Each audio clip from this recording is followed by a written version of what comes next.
Good afternoon and good evening to those of you in Europe, and good morning to those of you in Australia. Welcome to Session 3 of the ESIG 2021 Spring Technical Workshop. We have a great session on grid forming inverters lined up for today in what is turning out to be Inverter-Based Resource Week here at ESIG. I'm Charlie Smith, the Executive Director of ESIG, and I'll provide a few brief opening remarks. As you know, our spring workshop sessions are all being held online and all are open to everyone.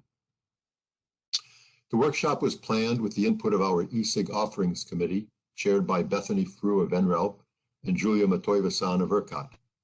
The committee consists of the chairs of our 6 working groups and several of our board members. We have a great set of volunteers who really make ESIG what it is, and we encourage you to become involved if you're not already. Regarding logistics, I would ask you to note that the webinar will be 2 hours long. We had a lot of feedback that our 1-hour workshop sessions were too rushed, so we're experimenting with some longer formats for the spring workshop. Our revised format today will have individual presentations in a debate-style format for the first hour and a half, followed by approximately 30 minutes of Q&A after the last speaker. As we are doing with all our webinars now, we'll be using the Slido platform for managing the Q&A, not the WebEx platform. You should go to slido.com on your device and enter ESIG9 as the event code to ask your questions. Please be sure to indicate the person to whom you are addressing the question. The instructions are also in the background slide for the webinar, and you'll be reminded by the session chair. You'll see a thumbs up button next to the question on Slido to allow you to vote on prioritizing the questions submitted. So please keep the questions coming during the presentations, and we will address them at the end. Recognizing the limitations of a webinar with more than 100 people on the lines will be muted. So again, we ask you to use the Slido platform to ask your questions with ESIG9 as the event code. Today's session deals with the grid forming inverter research landscape, which seems to be on everyone's mind these days. Looking at a future where most of our generation could be coming from inverter-based resources makes this a critically important topic as we move into the energy transition. This session will be chaired by Julia Matevosyan of ERCOT, who co-chairs our meetings committee and leads our high share of inverter-based generation task force. Julia is a familiar face at ESIG and is well known to many of you. We're always very happy when she is able to join us. Julia, we appreciate having you chair this session, and I'll now turn it over to you.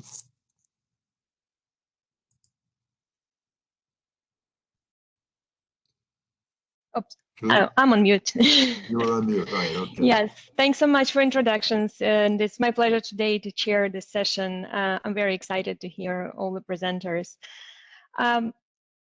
I just wanted in the beginning to give a little bit of background. So as inverter-based resources are pushing more than 50% penetration in some areas already for some time, and system operators are pushing up against stability limits, at least in parts of their systems.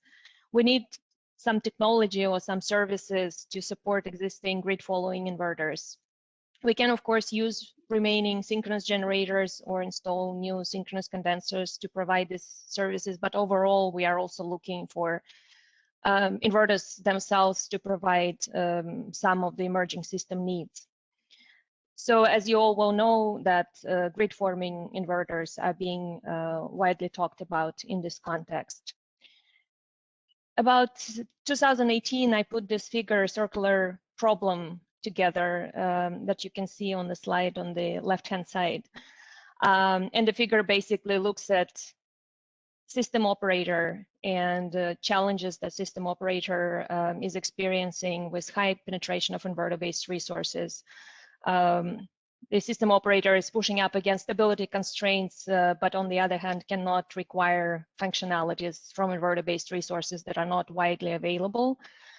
This results in operational constraints in the absence of any other economically beneficial solutions.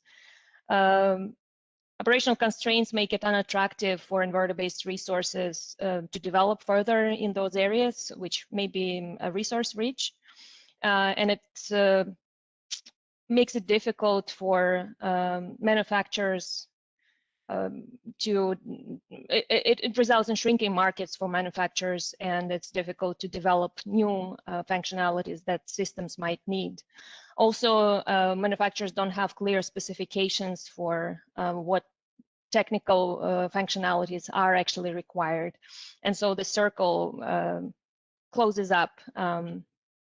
And I think that today's session will provide some of the solutions, and we start chipping away at some of these points. So today's session will offer some clarity on definitions of grid forming inverter-based resources and talk about available technologies. And then you'll hear from two system operators about the way they are approaching this problem of the system needs and breaking out of the circle that I was just talking about. This will be followed by two manufacturers, and they will provide their perspective.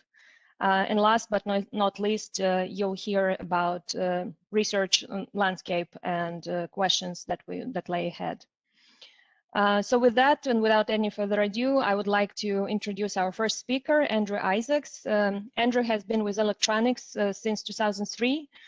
He is currently specializes in high renewable penetration systems, weak grids, and subsynchronous oscillation issues, large-scale EMT studies, fact support training, and study team leadership. Andrew obtained his master's in electrical engineering from University of Manitoba, Canada, and he is an active participant in NERC, SIGRE, and IEEE working groups. Andrew, the floor is yours. Thank you, Julia. Can you hear me okay? Yes. All right. Hello, everybody. My name is Andrew. You're about to see one of the least professional presentations that you've ever encountered, and I note that there are more than 250 people watching, so good time for me to try this out. I got a new toy this last week for some of the courses I've been teaching, and it's a little pen that lets me write on things on my computer, and it's fantastic, and I thought maybe I could write on PowerPoint slides, and it turns out you can. And so I wrote all over my slides. And so I'm calling this the whiteboard edition of my presentation. So we'll see how that goes. You guys are going to be the first ones to try it out. I also will say that this first presentation is a very high level. I really want to just try and demystify what we're talking about when we say grid forming. And the presentations following are going to get into a lot of the details of application, and there's actually much more to talk about in this area than we can do in a 2-hour workshop right now. This is a huge ballooning area of study. We're doing a ton of research and study, and a lot of other people are too. So you get to start the afternoon or the evening or morning or wherever you are with hopefully a pretty easy presentation. So I see that there's a number of folks on the line here who are going to probably send me an email afterwards and saying I didn't do this justice, so we'll just deal with that as it comes. Okay, so I'm going to start with a formal definition, and formal being something that a small group of us wrote for an upcoming Power and Energy article. You can see, or you can use this as a reference, just as a high-level definition of what we're talking about, and then we're gonna explore what does it mean. Okay, so I'm gonna break all kinds of rules in this presentation for communication. I'm gonna draw all over my slides. I'm also gonna read a wall of text, and that's because my presentation is really about defining this term. So I'm gonna read it, and I'm sorry. So grid following. Most inverter-based resources currently in service rely on fast synchronization with the external grid, which we're calling grid following, in order to tightly control their active and reactive current outputs. If these inverters are unable to remain synchronized during grid events or under challenging network conditions, they're unable to maintain stable, controlled output. Okay, so what technology uses grid following? We're basically saying, pretty well everything. Current wind turbines, PV, BESS, DER, LCC and VSC, HVDC, STATCOMs and SVCs. Most of the stuff that's in our grid right now is grid following. Okay. So grid forming. I'm not going to read the whole thing. I'm going to leave most of it for you, but at the beginning, we're just going to say grid forming resources do not require very fast synchronism with the external grid to produce a predictable output. So instead of output currents being their primary control objective, they maintain control of an internal voltage phasor or quantity. Okay, so there's lots of different things. We're going to talk about different ways that we can use grid forming, but at the end of and I'll let you read this, you'll have access to these slides later. You can look at this and look at the Power and Energy article later on too. But what we're saying is that, you know, one of the advantages of this is that it does provide a degree of stability in the controls during challenging network conditions. And you might think of one type of network condition as a weak grid. Okay, so moving on. Now that's the formal definitions. Now we're going to get a little less formal. As an engineer, I love to write on whiteboards. We have whiteboards all over the office, and so this is what I would draw as a thought exercise of what we're talking about here. And I'm going to keep using the same little thought exercise or this sample system. And I've got a bit of a disclaimer here. This is simplified to a level which will possibly enrage experts and is borderline inaccurate. Okay, and I know there's probably 100 experts on the phone right now who are going to be thinking in their mind, Andrew, no, you should have said it this way. That's fine. We'll let them go for now, and they'll give me heck later. Okay, so grid forming, we're saying we're going to hold this angle constant, at least in the transient period. So this is, maybe I'll describe the system really quickly. We have a grid forming device, or let's call this a battery over here. Can I draw on here? Wow, I can draw even on here. I should be using my pencil. Sorry. Oh, it doesn't work if I do that. What a waste. Never mind. We're going to call this our battery. So I'll say this is a BESS. And we've got an impedance, a power flow P1, and then another source on the bottom, which is connected through a switch, which we're going to open at time T1. So we're going to disconnect this source from the system, which is currently supplying power. And both P3 and P1 are flowing on this line towards this other system, which has some load, okay? So the distinction between the grid forming and the grid following, in very simplified terms, is that we're going to hold the power constant, or try to, with a grid forming device, and we're going to try and hold the angle constant, at least in the transient period, for the grid forming device. Grid following is red, grid forming is green. Okay, so I'm going to take that little system and draw it again up in the middle here. So that's my little whiteboard system. And the only change I've made to that whiteboard system right now is I've taken the external system, I've taken out the voltage, the other external system voltage source. So we've got just a load for now, because we're talking about grid forming in some kind of an island mode or a locked frequency mode. Okay, now if this was a real grid following device, of course, we disconnect the last source here and we're probably going to have a weak grid instability. But neglecting that, let's say this grid following is really, really excellent and it's able to maintain stabilism, which it probably won't. This is what we expect to see out of these two devices. So in grid following, P1, which is the output of the grid following device, after the switch opens, T1, we're going to see about the same power because it's very tightly controlling its currents. So it's maintaining its currents and it's got a power loop that is also trying to maintain power. So it's really going to do as little as it can during that transient. And of course, P2 is then going to reduce. So the total power out of the two sources towards the load is going to go down, and the P3, which is the source we've disconnected, goes to 0. In grid forming, this will be island mode or locked frequency mode, I'm going to call it for now. We're just going to say that the power, when you open this switch at T1, the angle at this bus will change, but the angle theta 1 doesn't change because it's grid forming. And so we get an instantaneous change in power flow through this device. So you get a step change. And this is very similar to what you'd see out of a synchronous machine. And so for now, I'm going to circle it in blue and call it quote unquote inertial response. Okay, we'll just say this is like the automatic physical response this type of control has, neglecting all kinds of limits and other kinds of complicated things. Okay, So the overall power flow on that line, P2, is going to stay about the same now. And of course, P3 goes to 0 as it did before.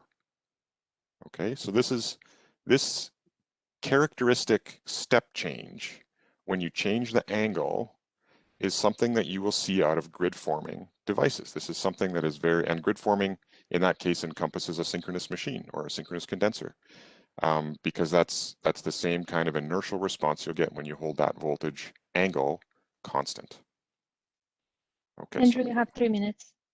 3 minutes. Okay, I got to go fast. Okay, so we're going to add now a little bit of extra control layer to our grid forming device. We're going to say, now we're going to add grid synchronization or power control to it. And we've put our system source back in. So now we're synchronizing with another system. Okay, this is really what we're imagining in the future grid. And now we get the same inertial response, but we have a power controller that brings us back to our power order. And if we have some kind of a synchronous machine controller in there, or kind of virtual synchronous machine dynamics that you decide to add, you may have machine dynamics as well, or if there's machine dynamics interacting from the system. And your overall power from P2 is now going to go down. If I add another layer of control and just add in a frequency droop control on top of our power control and grid synchronization control, now we have a change in both the grid forming and the grid following, because the grid following has a frequency droop that it's able to hit, but it doesn't go there instantly. It goes there as a result of an external control loop. The grid forming device has the external control loop, but it still has this inertial response. So these are distinct. This inertial response is distinct from the frequency control loop that you may add on afterwards, okay? So what does this actually look like? Of course, you know, it always depends. It depends on your system. If you put a bunch of grid forming devices in a real power system, you'll find that most of your real power system issues don't go away. You have energy limits, you have current limits in your inverters, you have voltage limits in the inverter and in the system. You have power flow limits in the system. There may be other devices with which you may interact or oscillate against, if you have a virtual synchronous machine controller, for example. You have faults and transitions between islands and grid forming or grid connected modes that may happen. And you have all kinds of nuances that come with real control designs specific to those OEMs. And then you have frequency control loops that you can add as well. So there's lots of different ways to do this stuff, and we'll hear about them in some of the upcoming presentations. But these are the general, sort of the common denominators. So just a very quick note on terms. So there's lots of things that we talk about when we talk about grid forming. Island mode, I mentioned earlier. Grid firming mode is something that one of our founders sort of coined and loves to use and refuses to use any other term. This is Garth Irwin. So he likes grid firming because it's not island mode, and it's not, you know, it's not grid following. Virtual synchronous machine mode, black start mode, microgrid mode. Offshore wind via CHVDC have been using this for a long time in their rectifiers. You can do the same thing with a delayed PLL, and there's lots of other things. So we're going to talk about some of those today, I think, in some of the following presentations. But really what we're talking about in common is this type of response. Okay, so that's a very fast introduction to grid forming. What's next? Mainly, maybe if I'm going to leave you with one thing, there's so many things to talk about, but the question that I would leave you with for all of your applications for batteries for now is that you should ask yourself if it's an application for GFM. Okay, the technology is there, it works, we can start building them, and we should start considering whether we're leaving this capability on the table when we're installing new batteries. And there's lots of other applications also that you can use it for. Okay, so in order to keep on track as much as possible, I think I'm probably over time now, I'm just going to leave you with a cartoon, because, you know, as power systems engineers, we rarely get cartoons custom made for us. So I drew one with my fancy pen, and I'm going to leave you with that. And then I'll turn it back over to Julia. Thank you so much, Andrew. I think your presentation turned out to be pretty good with whiteboard and everything. All right, So it was thanks. successful. Thanks so much. So we'll go to the next presentation. Next presenter is Babak Badarzadeh. He's Technical Director, Power Systems at ERCON Group. Prior to joining ERCON in March 2021, he was a manager of operational analysis and engineering team in Australian energy markets operator. His focus areas include power systems modeling and analysis, impact of grid-connected and distributed inverter-based resources on power systems operation and planning, and power system restoration. He is currently a convener of a number of SIGRA working groups and distinguished lecturer at IEEE Power and Energy Society. Babak, the floor is yours. Thank you very much. Good morning or good evening or afternoon, everyone. So first, it's 10 March here in Australia, so I think it's 9 March for most of you. And the second point is that this presentation was prepared at the time that I was transitioning from my old job to the new job, and because of that I am using a neutral template of PowerPoint slides. What I'm actually going to talk about today is very little on the definition, and then primarily focusing on the existing and emerging applications of grid forming inverters, and what attributes and characteristics are they designed for, and how they are adding value to the power system as a whole. This is probably the only slide that I'll be looking at very briefly on definitions, and I'm not going into the great detail. This has been presented slightly differently in other presentations. One of the key points I just wanted to highlight here, at least as far as power system stability impact is concerned, there is a key difference between traditional grid following inverters and the emerging grid forming inverters, such that grid following inverters require a sufficient number of synchronous machines for their steady state and transient operation to maintain essentially secure and stable operation, whereas the same does not apply to grid forming inverters, which don't require any synchronous generator in the power system in order for themselves to remain stable and continue a stable operation. The other point which would be of relevance when I show a couple of slides on the black start applications is that while it's fair to consider that each and every grid forming inverter is self-start capable, but that is not necessarily considered a black start capability as far as the white power system is concerned. There are two key attributes that you would need for a grid forming inverter in order to provide black start capability, especially the likes of BESS that Andrew was mentioning in his presentation, which is the most widely used technology of different grid forming inverters at this point in time. First is the need for sufficient storage in order to energize the rest of the power system and auxiliaries of large power stations.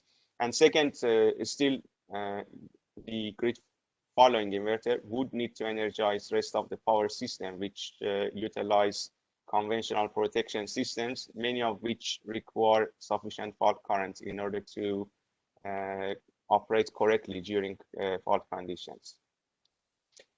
To look at how the grid forming inverters have evolved, until recently, we only had grid following inverters, which Andrew mentioned many examples of even most modern different types of wind and solar and HVDC and everything else to name. And it's been only recently that we have seen grid forming inverters to emerge. The earlier generations of these grid forming inverters have been primarily for microgrid applications and fringe of the grid types of application, whereby there hasn't been a necessity to operate coordinated and sociably, if you like, with regard to other grid forming devices in the network. This might have been okay previously, but now as we are talking about bulk power system applications for grid forming inverters, the necessity has emerged such that they would need to operate correctly and in a coordinated manner with other grid forming devices in the network. And because of that, one of the most widely used applications that has emerged is essentially what it takes for a grid forming inverters to emulate the performance of a synchronous machines, pretty much with every single regard. However, this is not the only design. There are other designs which provide very many of these functions that you can see at the right side. For example, we have also a couple of applications, proposed applications, I should say, based on the concept of group, which does not provide the virtual inertia, but pretty much provide everything else that is required in order for the grid forming inverter to behave in a way that a synchronous machine does. Now, I spoke about virtual inertia, so I just set the scene here and come back to it in next few slides as to, and these are not the standard definitions, it's my definition. I'm happy to be challenged or receive a different definition, but just to set the scene, and these are actually used fairly widely among the manufacturers, so they are not too far-fetched. Virtual inertia is essentially what it takes for a grid forming inverter to emulate the mechanical inertia that a synchronous machine would otherwise provide, whereas fast frequency response can be provided by a grid following or a grid forming inverter, which is essentially a governor-like response, but perhaps an order of magnitude faster. And you don't really need to be grid forming in order to provide such a capability. And at least the Australian experience is that the need for FFR is much more pronounced. It's needed in a wide variety of conditions and systems, as opposed to virtual inertia, which is only needed where the synchronous devices are very little, and it's not really anything to arrest the frequency from falling or rising. And the last point, but not the least, which I have raised here as a question rather than as a definite statement, because at this point in time, I'm not able to generalize that, but based on limited applications, what we've seen is that if there is always priority to go with optimal virtual inertia, such that the grid forming inverter looks like as far as possible to a synchronous generator, that might compromise fast frequency response. And I guess we need to be careful as to which one of them is more desired. I'm just pausing here on this point and happy to take any question and comment on that. In the next few slides, I'll look at on some of the existing applications of grid forming inverters, and then one or two slides on some of the emerging ones. The first would start with black start applications. And then there are quite few that we have on system intact conditions, but primarily for fringe of grid conditions, where you would have a grid forming inverter such that it would first avoid the need for ancillary equipment, such as synchronous condensers, and then provide a really classic microgrid capability, which it can operate stably with rest of the grid when it's grid connected, and it can seamlessly disconnect and operate within a microgrid. So this would be for some of the very remote network application, which I'll show you in a minute. And the one that I will have a dedicated slide is, again, along the same line, but for a grid forming inverter to provide additional fault current contribution, not just for black start conditions, but also for system intact. And lastly, some examples of virtual inertia, which we are seeing quite a few of them these days. Starting from the black start provision, this example shows a mining example where grid forming battery is used to energize non-black start capable gas turbines. It's essentially for the battery to behave like a diesel unit, which has been traditionally used to crank the gas turbines. And this particular application is gaining a lot of popularity. It's essentially upscale version of it, that instead of some, say, 20 or so megawatt gas turbines, the batteries are used to crank much larger gas turbines or steam turbines of several hundred MVA. There has been only one proposal to date that the battery by itself directly used as a grid interface, which would require much larger battery as opposed to cranking the gas turbines or other black starter. And the key challenge here, or consideration at least, is that in order to really black start the network and energize assets for several hours, the battery would need to have sufficient megawatt hour capability, and that would obviously come at a significant cost.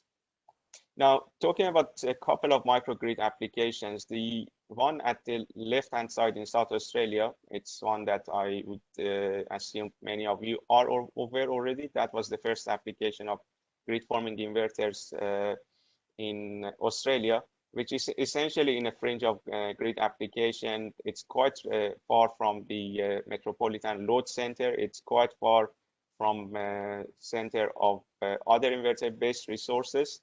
And I have another slide later that I show one of the advantages of this particular installation. On the right-hand side, that is again even a more remote part of the network, perhaps 1,000 kilometers compared to load centers and major generation center. It is indeed grid connected, as you can see here, but it's very thin and weak part of the grid. And there are a suite of different challenges.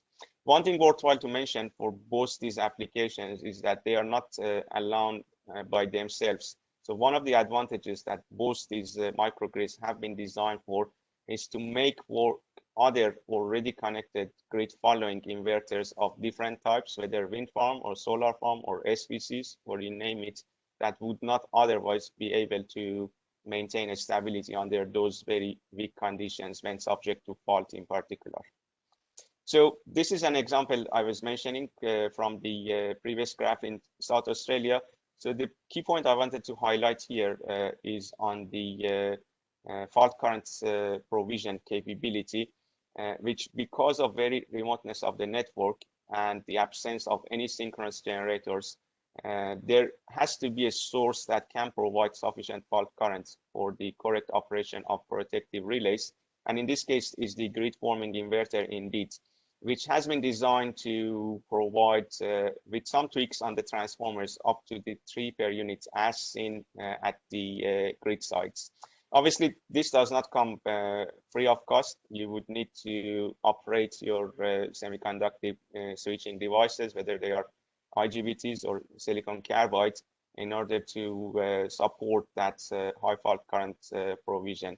And the other points which I already mentioned in the previous slide is the seamless islanding operation, which this is not really different modes. So there is not any switchover between one mode to the other.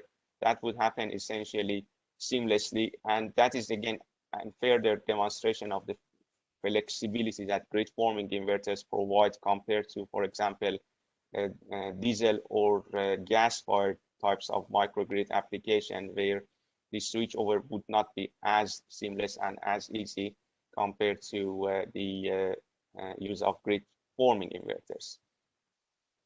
There are many emerging applications where the key value proposition is provision of virtual inertia, including the very first battery that we had 4 years ago connected to our system.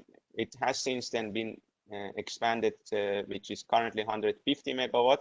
And very recently, it has been upgraded with grid forming software as opposed to the original grid following.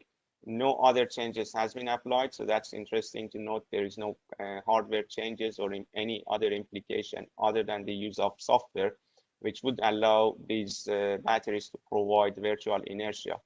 There are also 2 other examples in very different parts of network that have been designed with the key value proposition, or one of the key value proposition in mind being provision of virtual inertia. And it's interesting to note that they in very different locations compared to if you are looking for black start capability or voltage control, you would need to go for a particular location. But considering that inertia is a global quantity, we have some of them located or will be located at metropolitan area. whereas some of them would be located in some of those range of grid applications that I was showing in the previous slides. And last but not the least, this is one of the most wanted and needed attributes in Australian power system context. I'm not sure how it would be similar or dissimilar in the applications in your countries or jurisdictions.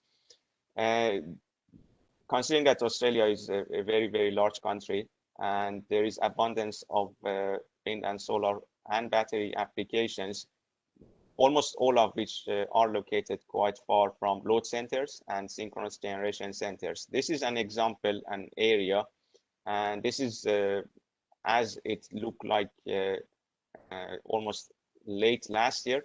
It is basically growing and it is attracting many wind and solar farm application. And we have already documented and presented, including in many of the ESIC presentations, as to some of the stability challenges in such parts of network. And it's nothing unique in this area. We have seen and we do see in other part of network that there might be system stability challenges.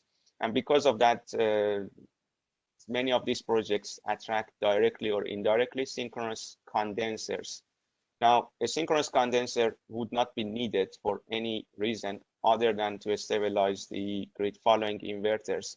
And obviously, it would take time to build, sometimes up to 3 years.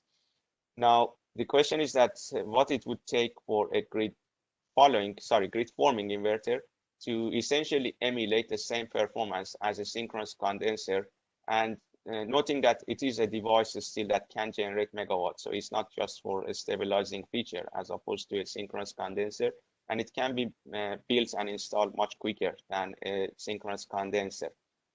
Also, another point worthwhile to highlight is that in some of our regions temporarily, in some other regions, there have been constraints applied on output of IBR, which again, there are other regions such as ERCOT applying similar approach to maintain system stability.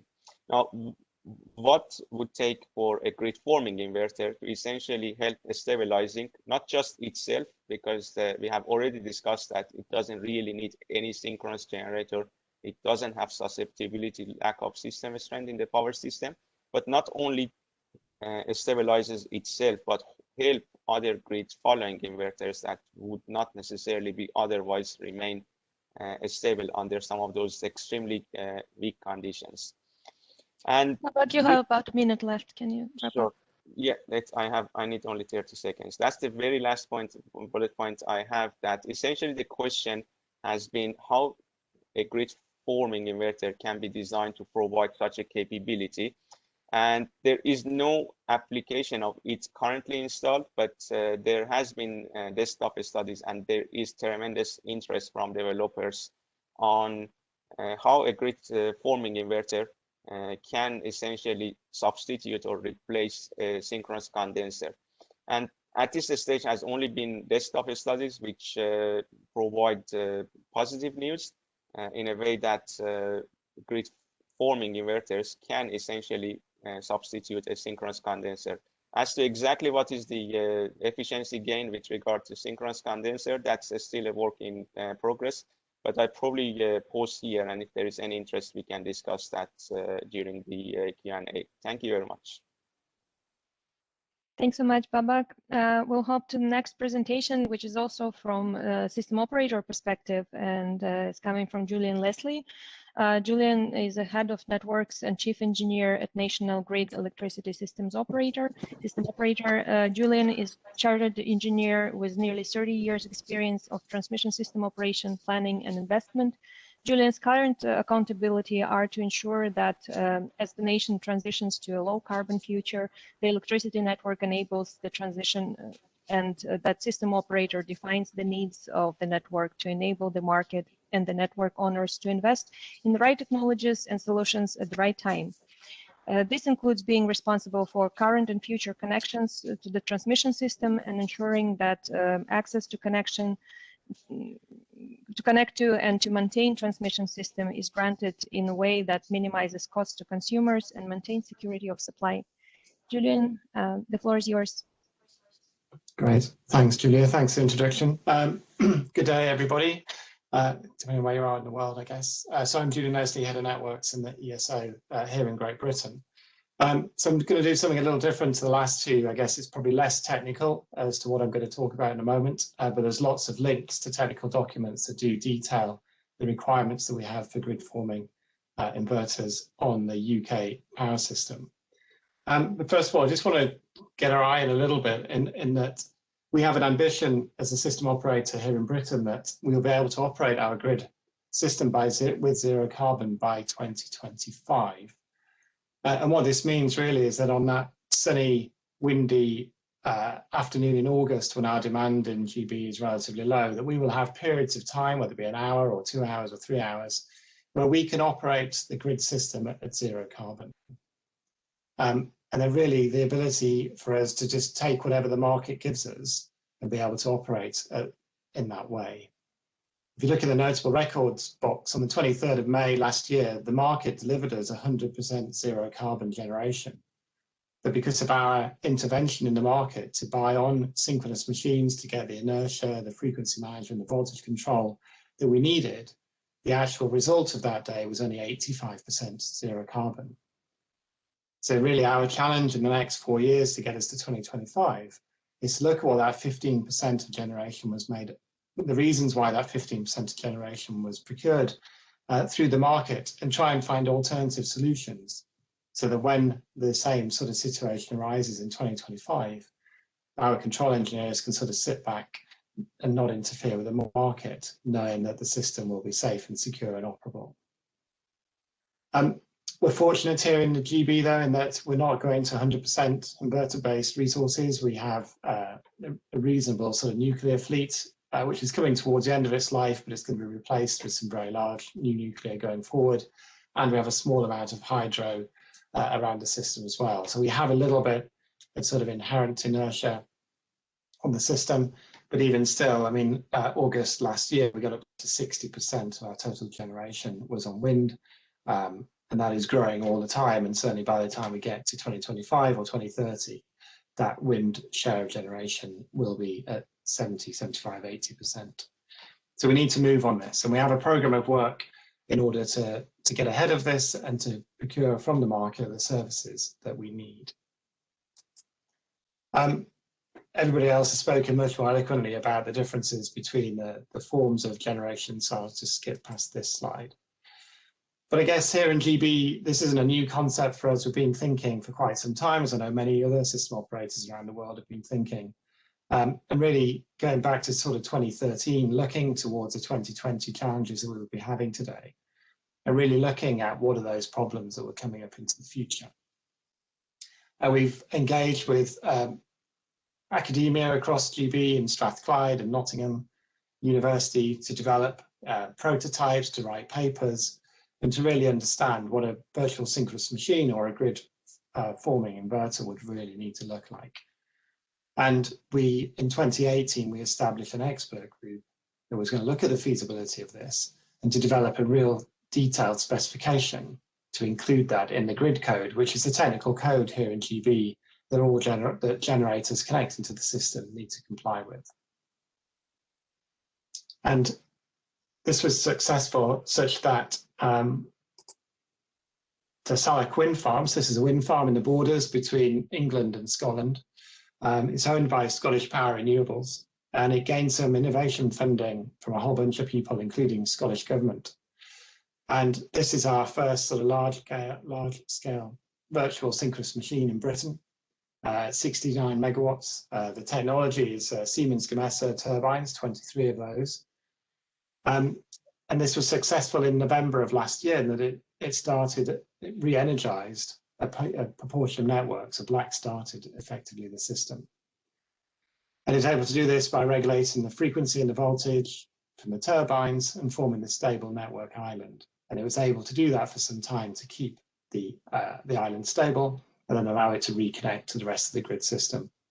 So it's a really exciting turning point for the industry, I think, and certainly for here in GB, to really demonstrate that a large-scale wind farm can actually provide black start, and therefore remove our reliance on the conventional sort of power plants that we would be normally reliant upon to provide that backstart capability.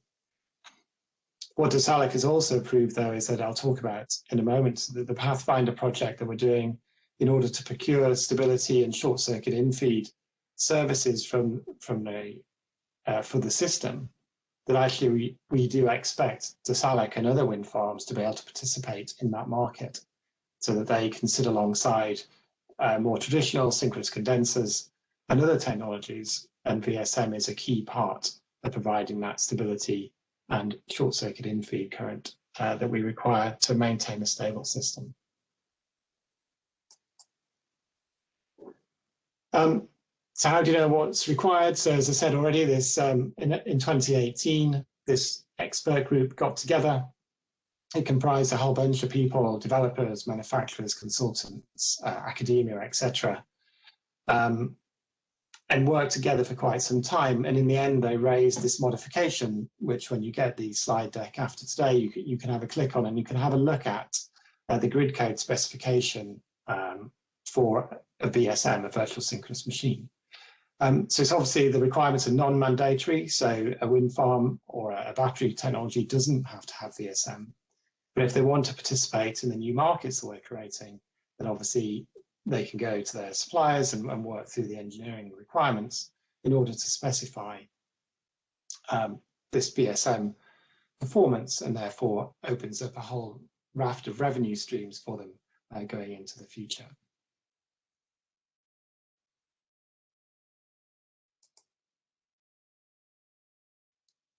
So the grid code has been updated, and it's reflecting sort of the following criteria, in that once you have this VSM and you follow the grid code, then your power plant needs to have the ability to operate as a synchronous rotating voltage source behind a reactance, and the ability to supply inertia power, phase jump power, damping power, and controlled output. But it does need an energy source. So as we've just seen in the previous sort of two presentations, we're absolutely aligned with all of that. Obviously, you can have VSM without an energy source, but it doesn't provide the inertia that sometimes we're looking for. But as the requirements in Scotland are less about inertia and more about the short circuit in-feed current to keep protection working and the HVDC circuits working, then actually we do think that VSM without the energy source on wind farms is a good source of that short circuit in-feed.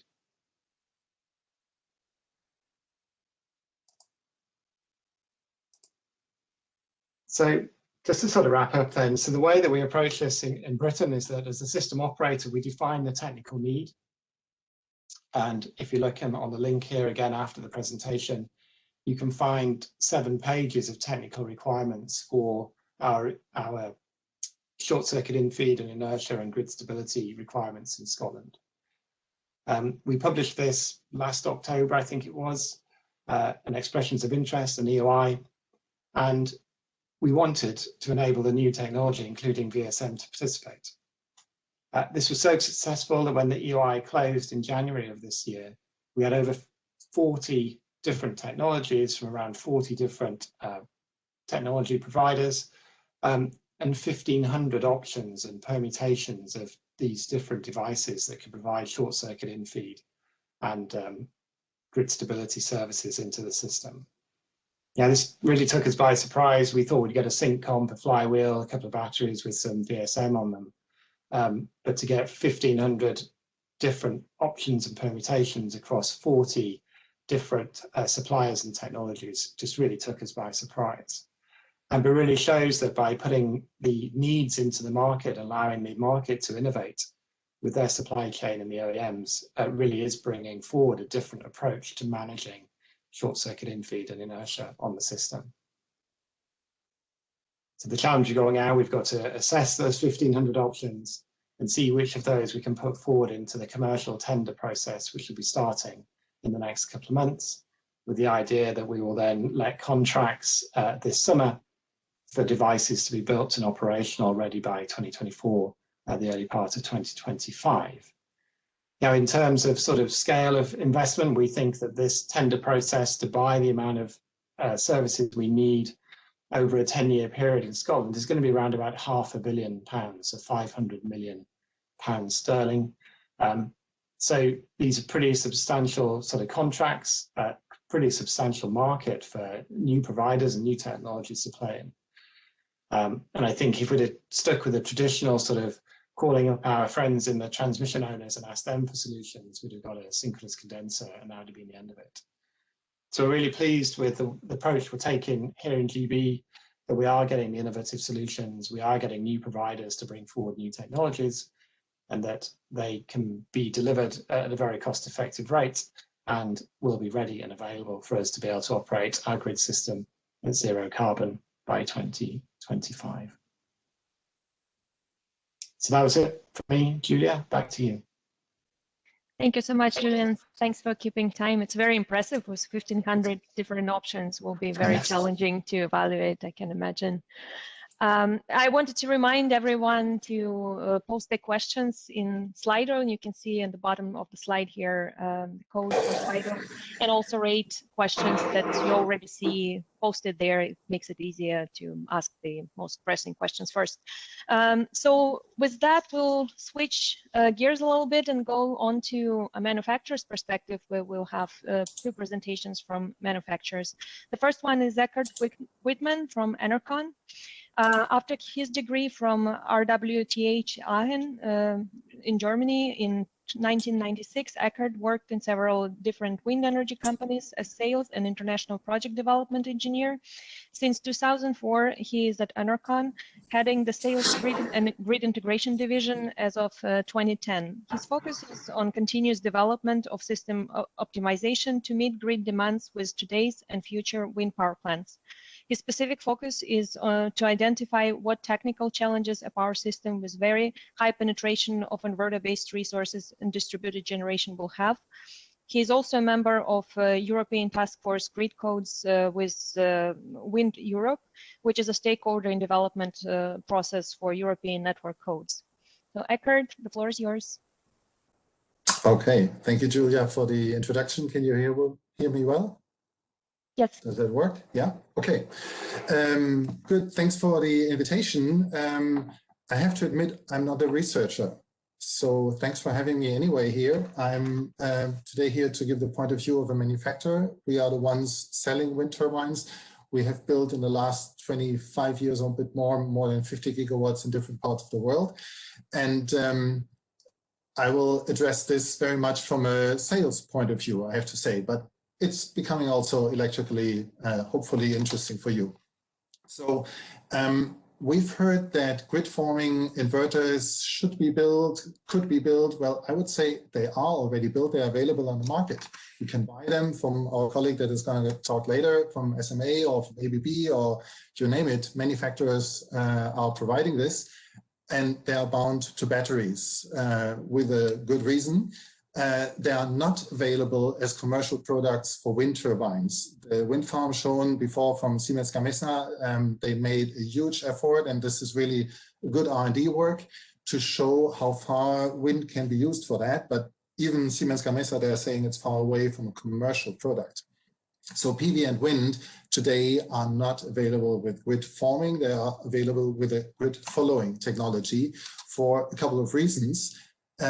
In the past, nobody asked for this, and industry has to develop products that the people want to buy. Our customers are paid for megawatt hours.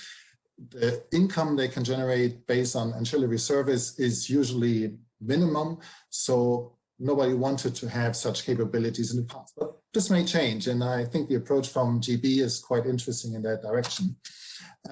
However, with wind or PV, it has another drawback, to my understanding. The maximum power point tracking, which wind and PV is doing today in order to produce maximum energy yield, is not really compatible with grid forming capabilities, at least if you want grid forming to be available when it's really getting difficult in the power system. I'll come to that in a minute. On top of that, with today's grid codes, at least many of them that I know in Europe and so on, it's simply not compliant with the grid code. They were made, let's say, we may say the wrong way, which could be fixed in the future. I think the main driver why it is not built widely, it's simply because of money. it's a lot of cost in R&D to develop these capabilities, and then to install and run, it may also include significant costs. So this is a little bit from the OEM point of view, my view, why this is not practiced nowadays in many locations. So let me stress a little bit what's the key difference between grid forming and grid following. To put it very much in a nutshell, it's roughly in the first cycle after some kind of event where there is a difference in the performance. This is a real recording already some years old of a grid following inverter. This is the kind of inverter we are building in the turbines, facing an unsymmetrical fault in the voltages. And then you see here where a response started, and roughly after one cycle, 50 Hertz grids, the response is there. So I would say it's already pretty quick. It is so quick because we were forced to make it quick. The grid code required it to have it in less than 30 milliseconds. So we did our best, and I think we get a good result. Roughly in one grid cycle, any up-to-date inverter with grid following technology should be able to provide its maximum current or whatever else is the response needed to an incident in the grid.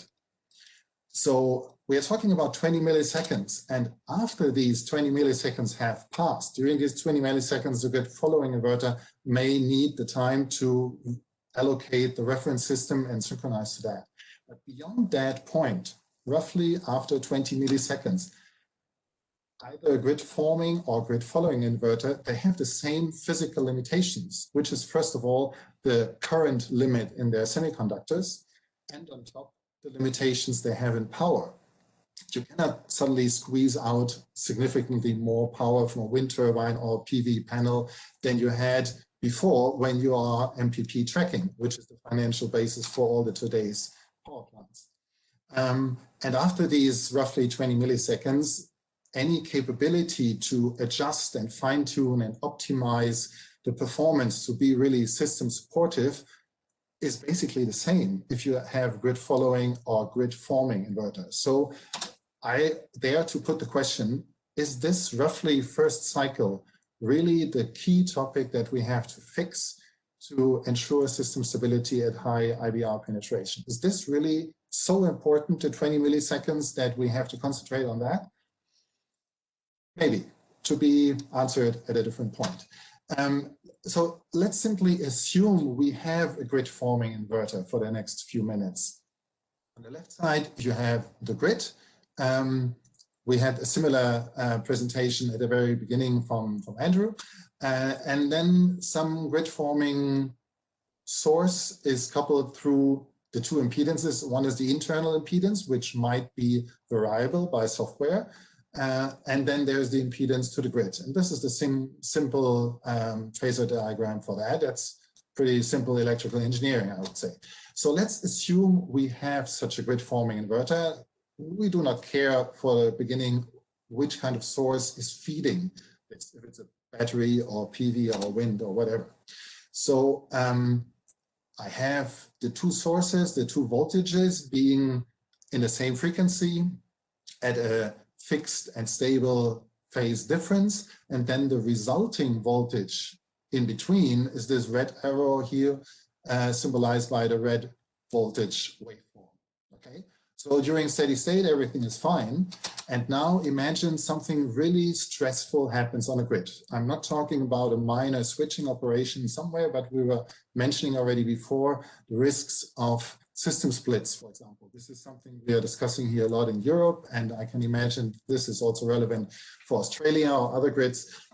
This is the real challenge to survive a system split or an equivalent big drop of a power line or plant, and have the necessary support for the power system from all kinds of sources in such a transient event. And this is a 20 degrees phase jump, yeah, which could result from such an event. What happens then? Well, a grid forming inverter will then keep its blue sinus wave and ignore kind of what happens in the grid, but the difference voltage between the two, the red one, will instantly increase a lot. This is exactly what is desired. And as a consequence of this, also the current would have to make a step upwards. And there it's becoming tricky because the semiconductors have limits. And that's depending then a lot on what was my operating point before the incident, what is the impedance or the sum of the impedances to the grid, what is the limit of my current, and so on. This is all decisive for the question, is this voltage difference here already leading to an overcurrent? Do I have to curtail my current somehow? In any case, I have to prevent that the IGBTs are simply exploding. When you expose them for a few milliseconds to too high currents, they are simply gone. And this is what needs to be avoided.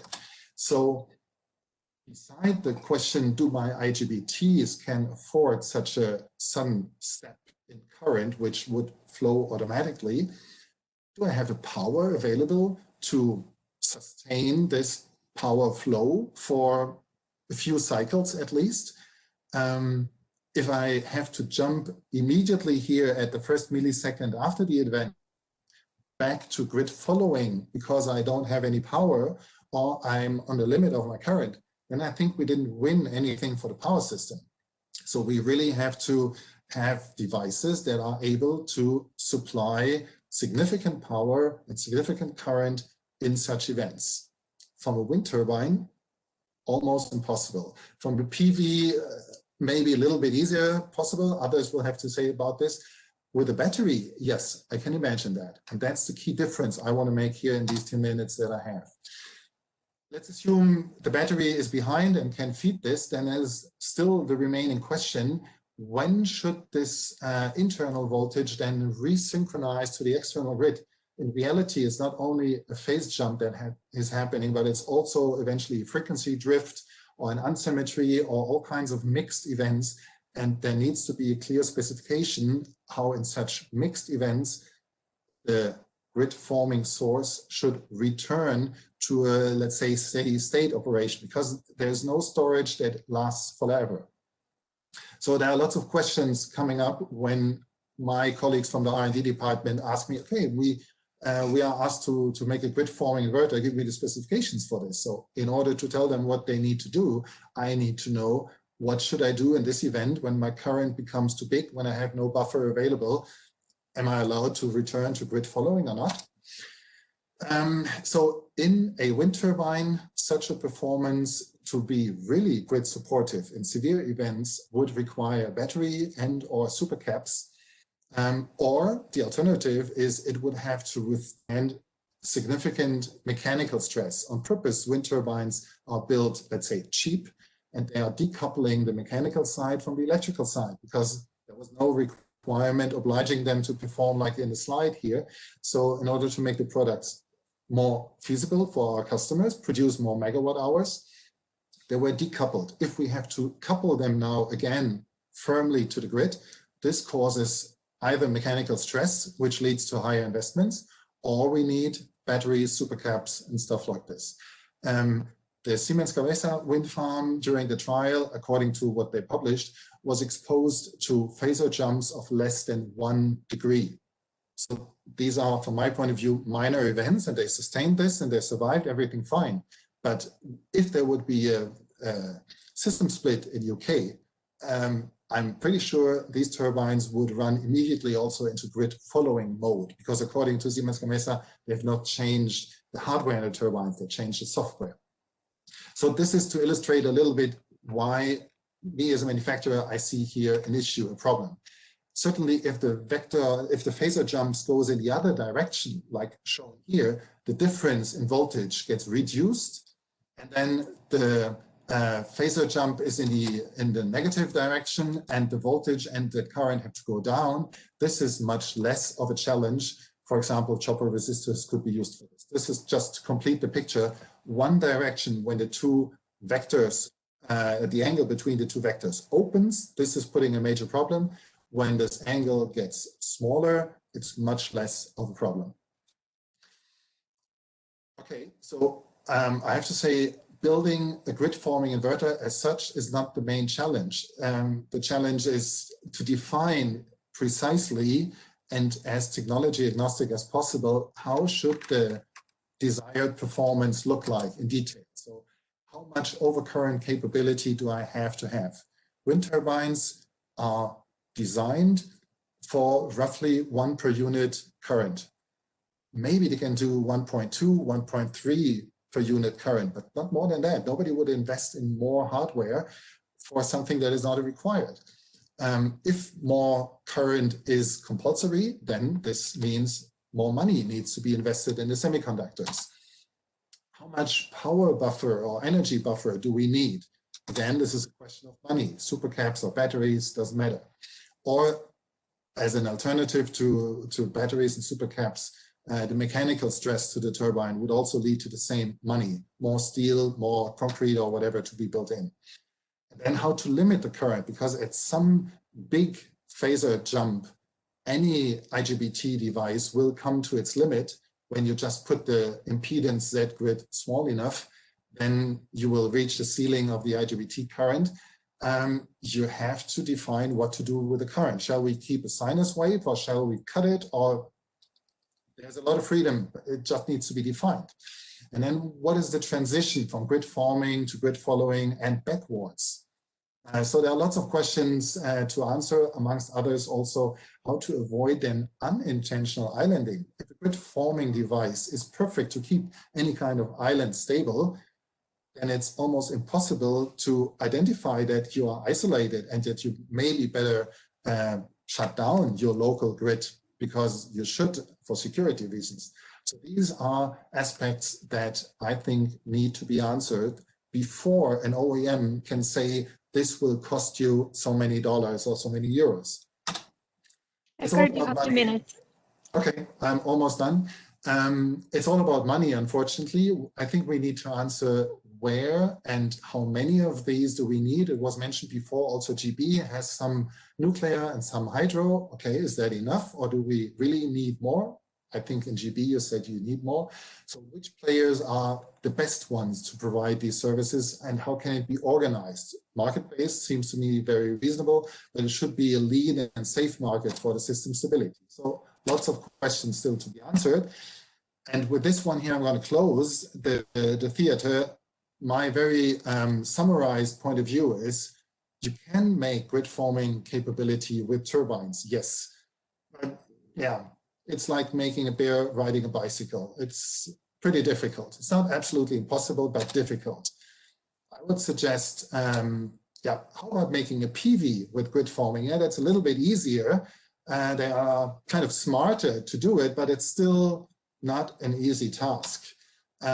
If you want somebody to ride a bicycle, I would say take a child, take a battery. They are pretty close to be operating in grid forming capability.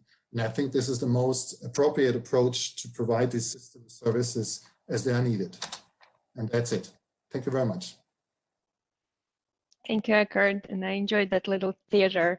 It's actually a very good segue because we have battery, solar and battery as the manufacturer speak next. So next speaker is Gary Custer. He's with SMA America. He's principal applications engineer. Gary has been working at SMA since 2014. He works with customers, utilities, and ISOs on technical related issues and to utilities. So I'm sorry, I have a timer coming up. He works with customers, utilities, and ISOs on technical issues related to utility scale PV and energy storage plants. In his role, he supports sales team from technical perspective. Gary, the floor is yours, and I'm sorry about the interruption.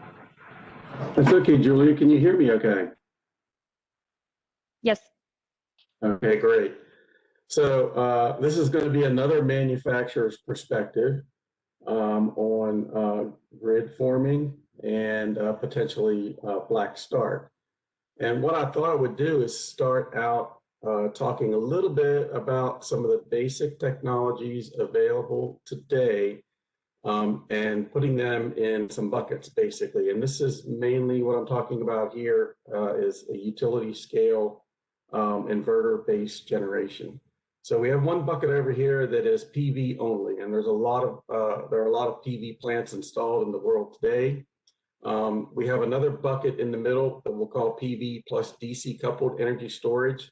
So that battery energy storage system can be connected to the bus with PV with a device in between called a DC-DC converter. And then the next technology, the next bucket we would classify as AC coupled energy storage. And I put these up there to level set the group a little bit from a manufacturer's perspective of some of the things that matter in these three buckets. So I'm going to cover a few of these items right now, but basically grid forming currently is not used from SMA's perspective in the PV only world. It's possible with PV plus DC coupled storage, but again, it's not currently implemented. And the main technology for grid forming and black start implemented today would be AC coupled energy storage. So that's a dedicated BESS inverter connected to a battery, connected to the grid, and all it does basically is generate AC voltage and current from the battery as the source. But there's some differences that matter between these technologies, and I want to just kind of touch on a couple of those. So in PV only, the inverter has a lot of capability for swinging its DC voltage around wherever it needs it. So its primary goal is to track the maximum power point of the PV array. But if there is a fault that occurs and it really needs to swing DC voltage in order to provide voltage support, it can do that. PV plus DC coupled energy storage, it can also swing DC voltage, but not quite as much. And then it's most restricted then with AC coupled energy storage because the DC voltage is pretty much fixed according to the voltage of the battery. Frequency control is possible in one direction with PV only, possible in both directions with PV plus DC coupled energy storage, providing a sufficient battery charge, and same with AC coupled energy storage. Fast frequency response, you see that being used with AC coupled energy storage. Frequency response is rather slow with PV only. So I just wanted to kind of classify those two or three things before we go any further. So let me jump to the next slide very quickly. Again, this is in the category of level setting, just so the group knows active power versus reactive power versus apparent power. All of these can be controlled somewhat individually with inverters. For power frequency response, active power reserve, external set point control, that would be an active power. For voltage droop, VARs at night, external set point control would be reactive power. And then there are also controls for apparent power. So those also fall into separate categories. And like Andrew, I'm going to break one of the cardinal rules. I have a couple of slides where I really need to read to make sure we get the definition correct. Andrew gave you his definition and some others as well of grid following versus grid forming. But from SMA's manufacturer perspective, grid following operates as a current source to achieve a requested active power, reactive power set point. The inverter needs a grid voltage present to synchronize to.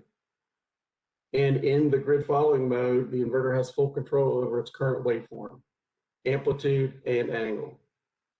And when there's a failure, a grid failure, the inverter can set its current to requested values according to the grid codes. On the other side of the coin, in grid forming mode, the inverter operates as a voltage source to control the voltage and frequency of the AC side of it.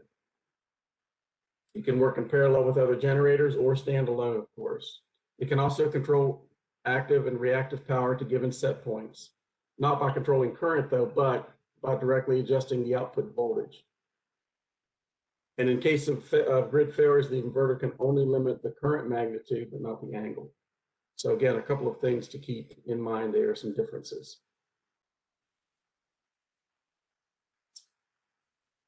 So I wanted to kind of present this slide a little bit to talk about the basics of grid forming control.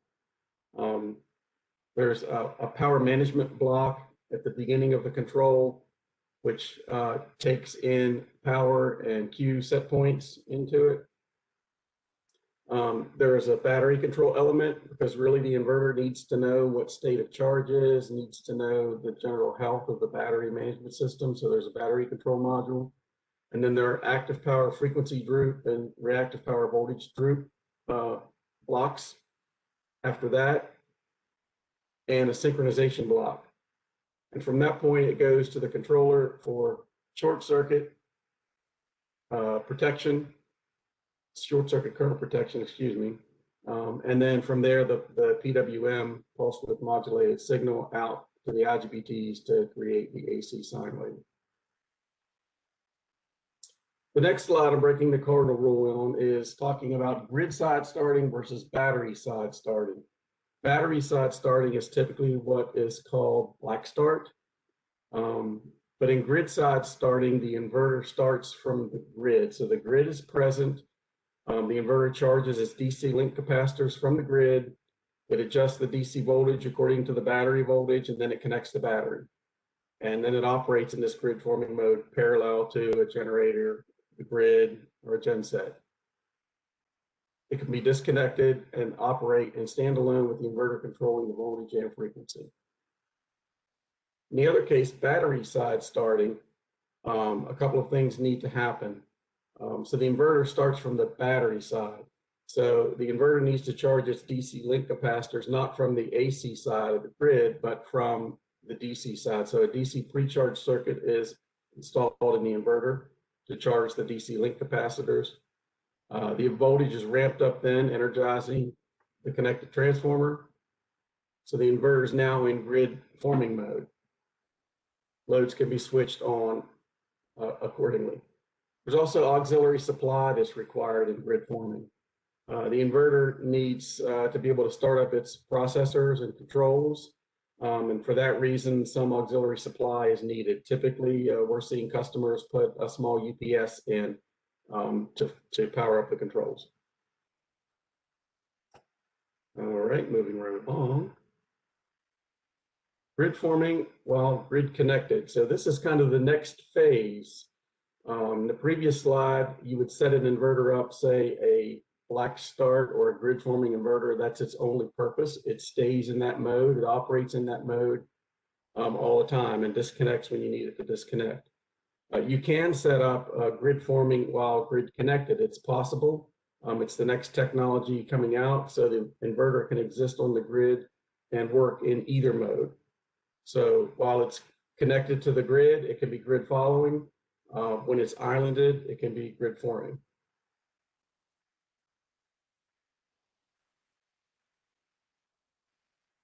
We'll talk about some of the features needed.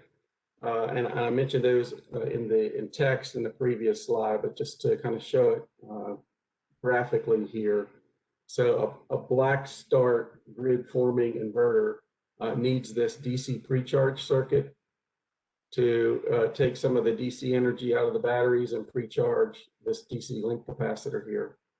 And it also needs external supply via UPS or et cetera, a separate circuit coming in as an auxiliary supply to power up the inverter controls.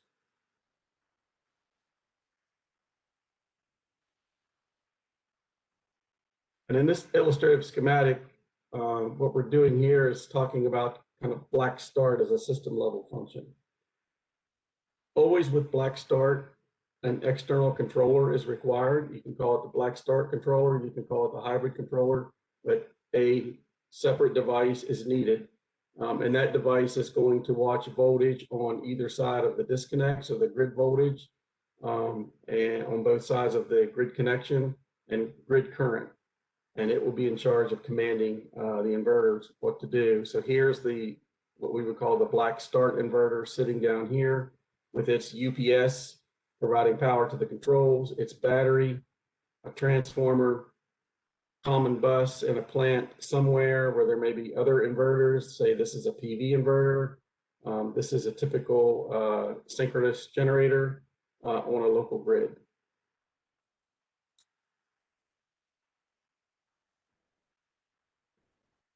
Talking a little bit about the black start concept and kind of stepping through starting up a plant from a black start or a circuit.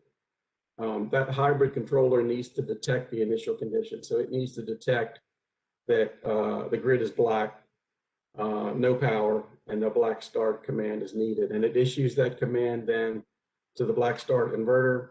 And then that first inverter starts up with about a 20% voltage set point.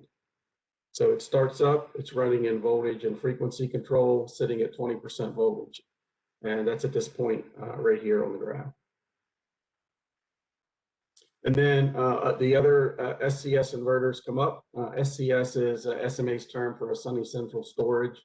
So it's just an acronym. It's just other battery inverters come up and synchronize themselves to that grid that was formed by this first inverter. And that occurs in this time period here. And then after the other inverters are up and running, all is good, inverters running at 20% voltage. Then the hybrid controller starts ramping the voltage up in small steps from 20% up to 100%. And then at that point, there's a release signal that's generated to allow loads to be connected. And the whole time to do this is around 30 seconds currently.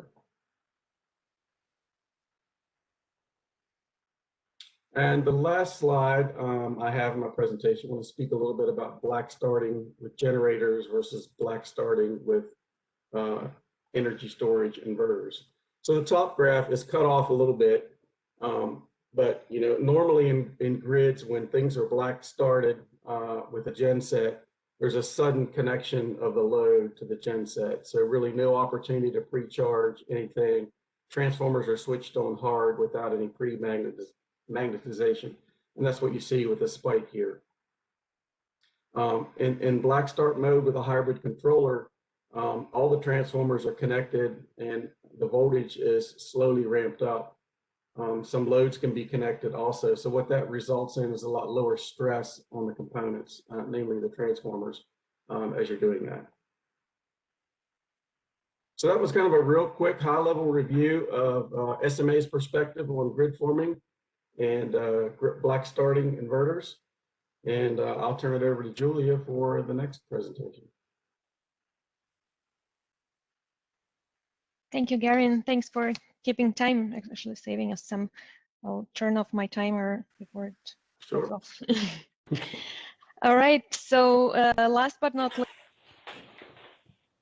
is presentation from Professor Tim Green. He is co-director of Energy Futures Lab at Institute that promotes and stimulates multidisciplinary research, education, and translation in energy at Imperial College London. His research is in formulating the future form of energy systems to support zero carbon futures, and in particular, the exploration of flexibility of power electronics to achieve high penetrations of variable renewable energy. Tim, the floor is yours. Thank you very much, Julia. Thank you to my colleagues on this panel as well, who've made some excellent points. I'm going to try to set out a bit from a researcher's perspective what I think the interesting issues are around grid forming inverters.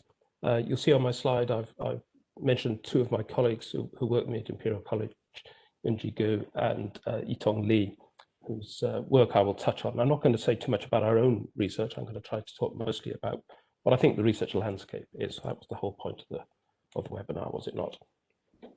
So we've had a bit of a discussion already this afternoon, this evening, about the challenge, and I think Eckard touched on it well in his particular example of a phase jump.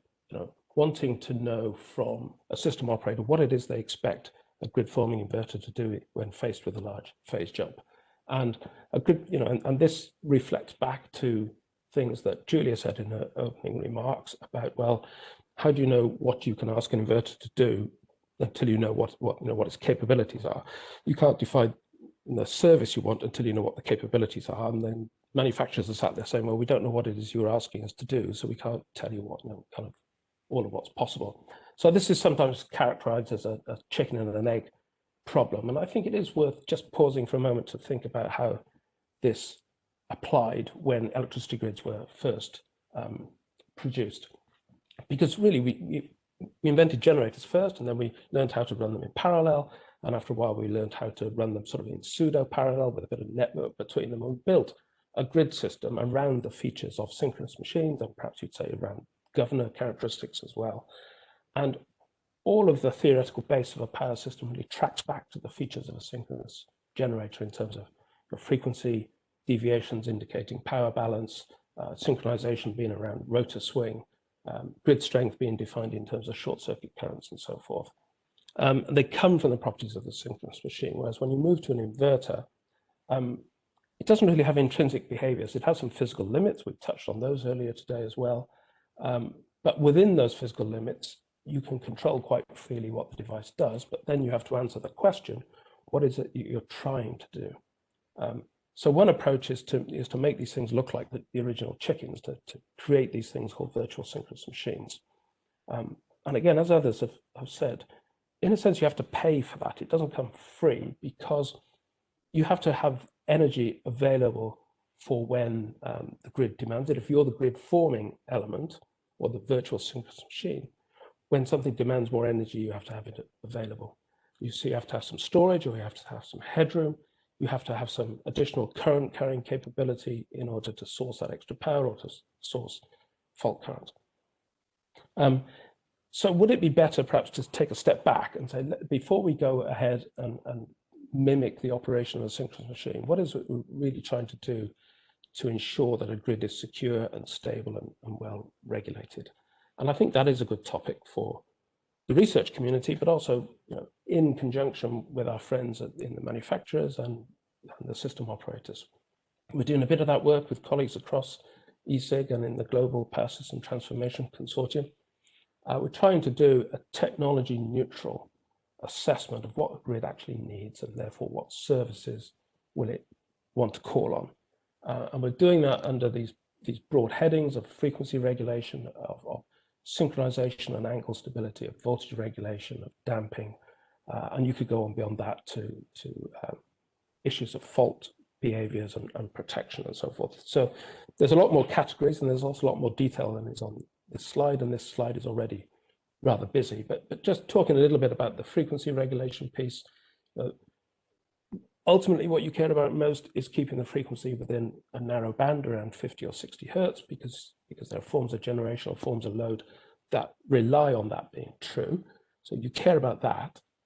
You probably care about the rate of change of frequency, or rock-off, partly because some legacy protection for islanding relies on that, but also because it plays into the first problem of how you contain the frequency.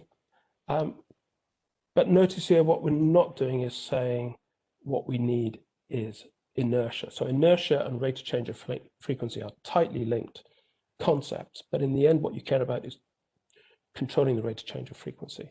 Inertia from a synchronous machine will help you with that. An inverter, you would like that to help you as well, but maybe it doesn't have to help you in precisely the same way. And I will note down there under angle synchronization, angle stability and synchronization, the last one on that list is phase jump mitigation. So we know phase jumps can happen because of line outages or loss of infeed. And ERCOT explained very clearly why that is a problematic thing for a grid forming converter. And he's there asking the question, what do you want me to do as a manufacturer in that situation? So we want to mitigate the problems to do with phase jumps.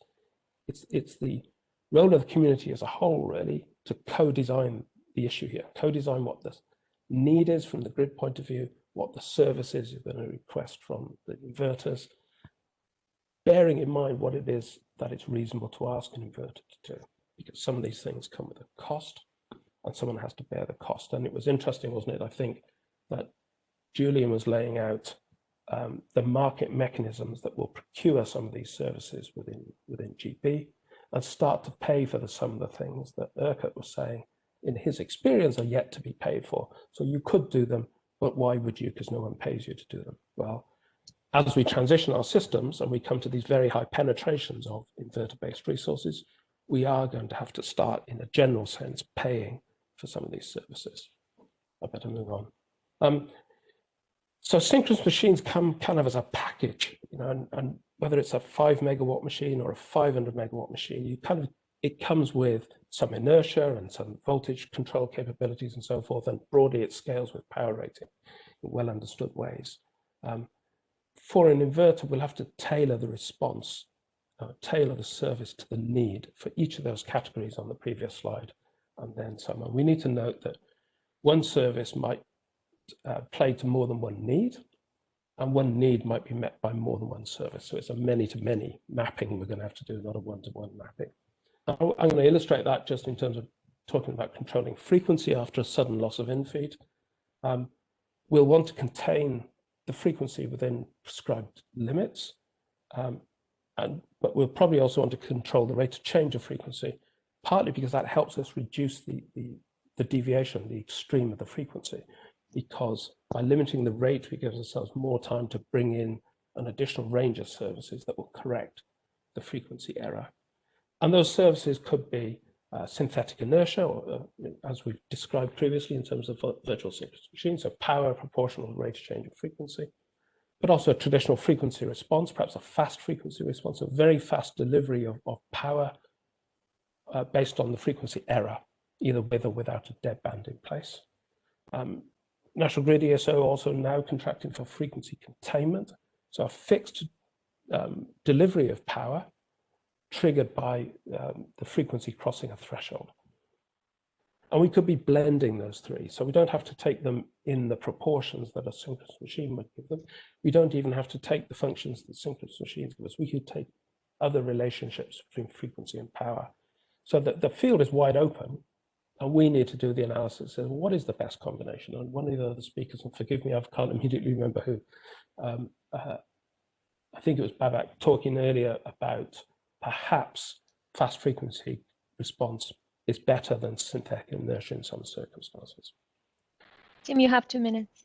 Oh my goodness, I am in deep trouble then. Grid forming inverters, we've heard about what they are in terms of defining voltage sources. It's not just that. I think we have to be very conscious when we say we're defining a voltage source, it's a stiff voltage source. Behind that is the idea that it actually has to deliver whatever power is drawn from that voltage source. And that's why we think there's a cost. And if that is being done by something that's a low marginal cost renewable generator, we're taking it off its MPP, as Eckard said, then we're forgoing revenue. Whereas if it's a fueled generator, most of our synchronous machines are fueled, you forgo some revenue, but you also save on fuel costs. And that's why the economics are different. I will talk about this graph. We've talked about kind of a stiff voltage source, or that's maybe my terminology. So the frequency doesn't change much and the voltage magnitude doesn't change much when you draw power. So at the extreme, that's an infinite bus. At the other extreme is something that's a fixed P and Q source regardless of what the grid is doing. And then we can define a grid forming inverter, which is quite close to an infinite bus, and a grid following, which is more like a fixed source. They synchronize differently. One is PLL, one is droop. They're different types of sources. One is voltage source, one is synchronous source. But I don't think they are quite as different as we make out sometimes. It's more of a spectrum. The droop has droop gains. We can soften those droops and it becomes less close to an infinite bus if it's a grid forming inverter. We can droop the other way. Instead of making frequency droop with power, we can make power droop with frequency. It's getting a bit closer to a grid following inverter. We also don't have to always have the same response to voltage magnitude and to frequency.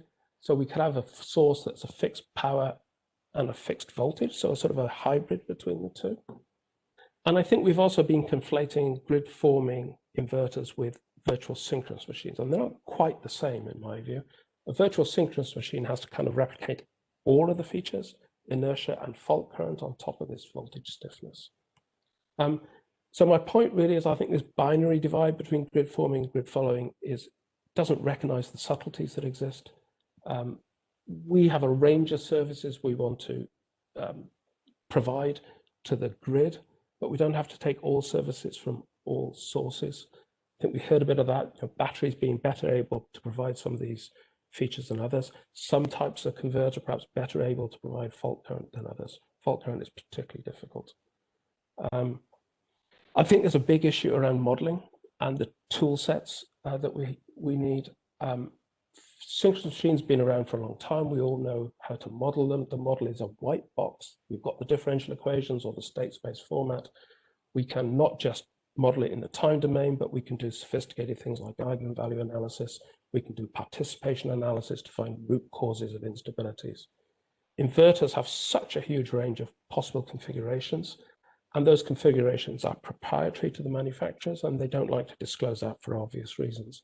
So they were more likely to read a black box model with a binary code that you can't reverse engineer, or an impedance spectrum. So you can do time domain simulations very well, but the more sophisticated things of doing root cause analysis of instabilities, much harder to do in an impedance spectrum format. And it's a hot topic, I think, for research. How do we start to develop root cause tracing of instabilities when we've got black box models of our main components? A word about time domain simulation. I mean, it's a very powerful tool, and a lot of people use EMT type simulators.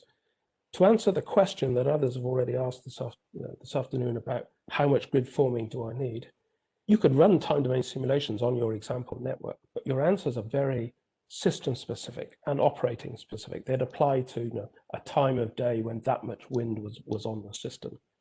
Even state space models would only take you so much further towards really having insights of what sets the fraction of grid forming.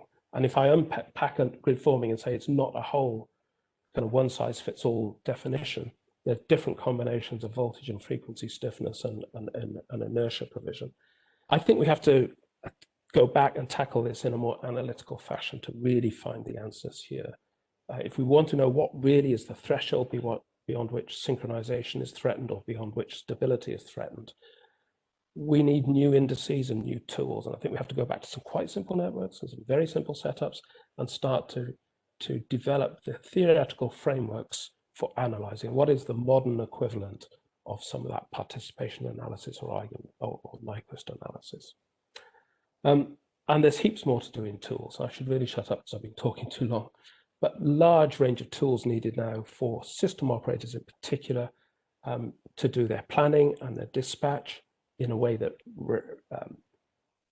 allows them to choose the fractions of services for any operating condition, but also real-time tools, decision support tools in the control room. And I really must leave it there. Thank you very much. Thank you, Tim. Sorry, that was quite a canter. No, that's okay. I think it's very nice reflection also on what other people were talking about. So before we switch to questions, I actually wanted to keep it in the debate spirit, to ask the panelists if they had any reflections on what other presenters said, or maybe some questions. We can spend a few minutes on that before we jump on Q&A.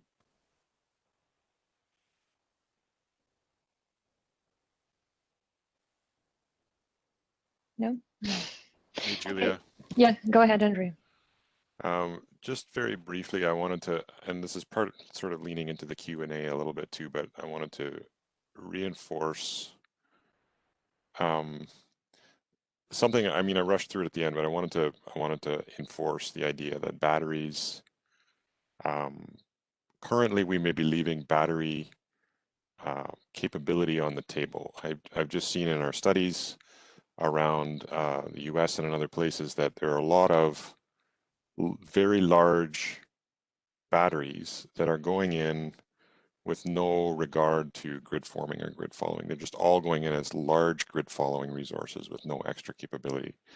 And I want to reinforce, based on these presentations and what you've heard from the different manufacturers and also the other presenters, that the capability is there for batteries already. I mean, it may be there for other resources as well, but especially for batteries where you're already installing these things to take advantage of. And maybe you don't always want to, but at least it should be a question that you ask yourself when you do it.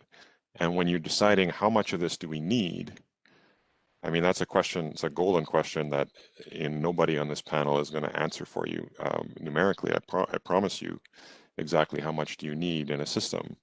But we can see examples of systems. First of all, we see many examples of systems where we have huge amounts of batteries going in with probably very small marginal costs to make it a grid forming resource that we're not even doing. And then there are other systems where we can see, you look at the Hawaiian Islands. I know there's some people on the call from there, where they're deciding, okay, we're bringing in, we need a bunch of batteries. We'll specify as well grid forming technology. And we don't know exactly what the number is that they need. We know they need some, but they're getting the batteries anyway, so why not make it grid forming, and it's a start, okay? So there's a lot more to talk about with how much do you need, but I just wanted to reinforce that batteries are there already, and you should be considering those already. Yeah, Andrew, if I may, I was wondering if I could relate to Gary and ask the question that was there amongst the questions, how much more expensive it is to make battery grid forming rather than grid following of the same size, and what would it take from for you as a manufacturer to see this incentive to go from grid following to grid forming and offer it as an option? From an equipment perspective, it is minute. Considering the cost of a large central inverter these days, I'm not going to quote a price, but the cost to include the additional firmware to do the grid forming control and to include the pre-charge circuit and the auxiliary input, that's not so much. Where the cost comes in, though, would be in the hybrid controller. So the device is going to sit on the outside of the inverter, typically close to the POI, that's going to actually do the controls. So you can very quickly spend a whole lot of money on controls, as anyone on this call knows that has specified this equipment or maybe help program it. So there's third-party companies that do these plant controllers, hybrid controllers. Of course, SMA does as well, but that's where the cost would be more than, say, in the inverter. What would you think will take to incentivize grid forming? Would there need to be some kind of service, or is it just that people don't know that it's available and the small cost associated with it? I'm into Andrew's question. So if somebody puts a grid following battery in an area that's already constrained because it has a lot of inverter based resources in the area, it could actually help, and more power can be transferred from that area. Right. Yeah, I think the incentive needs to come from the utilities. From what I'm seeing today, talking to developers, just like Andrew said, no one's really asking for this grid forming type support. There's several systems that are already installed. There are a lot of them in what I would call a science experiment mode that are in parts of the grid or microgrids being studied by large utilities. But you're right, it will take some incentive. The developers will need to see a return to include it in the project, because it will come with some cost. I don't know what those drivers of incentive are, though, offhand. All right, thank you. I think we'll switch to questions. I take two questions that they were not the most popular ones, but I think they are fundamental, related to what Andrew was talking about. So the first question is, in grid forming converters, would the ability to hold the voltage angle be something added to a PLL, or is it another control strategy and it's independent? Can I take a shot at that? Yes, Julia, I'm going to take a shot at not answering it because, again, I want to emphasize, I think, what some of the other presenters have said too, which is that it's more useful, likely, to specify the performance that you want and not exactly how you do that. So in something like holding that voltage angle, in the traces that I was trying to show, always you see that step change, right? That's the characteristic thing. And like Eckard said, if you run out of headroom or you run out of energy, then you can't necessarily do that. But how you get that performance, I think, in my opinion, we want to leave to the vendors specifically to do it. There's a lot of really a lot of research going into that exact question right now. How do you do that best? There are actually quite a few good resources available to talk about a number of different fundamental ways that you can accomplish that. I mean, the one in the question, delaying a PLL, you can certainly just, one straightforward way would just be to slow down your measurement of the grid frequency, right? So the firing controls that are firing your inverter IGBTs are synchronizing to this measurement of the grid. And if you just slow down that measurement in a PLL, that means you leave your PLL in, but you slow it down. I don't think that's necessarily, or I'm not saying that's the best way, but it's certainly a way. And there's other ways you can do it as well. So I would just say leave that independent of your specifications. That's my opinion. There was thank you, Andre. There was another question that's also kind of fundamental. It's how emulated virtual inertia compares to mechanical inertia in synchronous machines. Yeah, that was to Babak, but I'll just quickly say that we've seen a number of simulations. We don't have a lot of real world measurements of this, but in simulation, it's quite interesting to compare the response of a grid forming battery to a phase angle change, like that fast phase angle change that others were talking about. If you drop a generator or you make a sharp change in the system, a synchronous machine, if you look at those traces, you'll see that step change in current as that internal angle is held constant, and you see exactly the same thing with a virtual inertia type control. It looks exactly the same, and then almost immediately after that step change, they will diverge based on how you control the virtual synchronous machine or the grid forming device, right? So that's down to controls after that point. Thank you, Andre. Babak, you want to add anything, or we go to the next question? Just very briefly, let me turn on my video first. I agree with all Andrew said, but I think one thing we know as a fact is that with virtual inertia is going to be faster than what a mechanical inertia of synchronous machine would look like. But I think I'm probably returning to the point that Eckard was mentioning, that are we really too concerned about like a cycle or 2 cycle or 3 cycle? If a power system cannot basically sustain a disturbance within 2 or 3 cycles, then let's not have such a power system. So yes, it is faster. Maybe I actually pause here because I think there is another question that I can probably more systematically answer this question.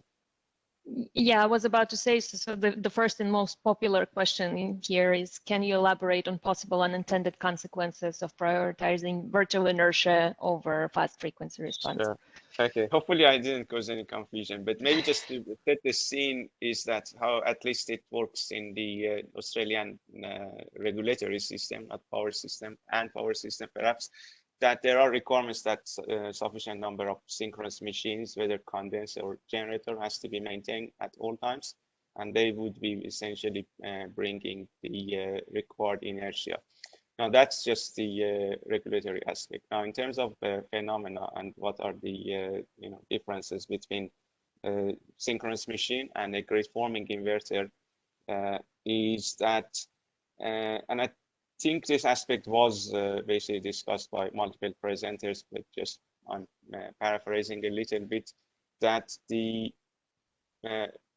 best response that a grid forming inverter can provide is not necessarily the most desired characteristic by the power system. Yes, you can basically respond as fast as possible and exceed the response of synchronous generator, but is this really the most desired characteristic by the power system? Could it cause any issues? So again, I'm talking about very limited examples, 1 or 2. I'm not trying really to generalize at all or connect unconnected dots.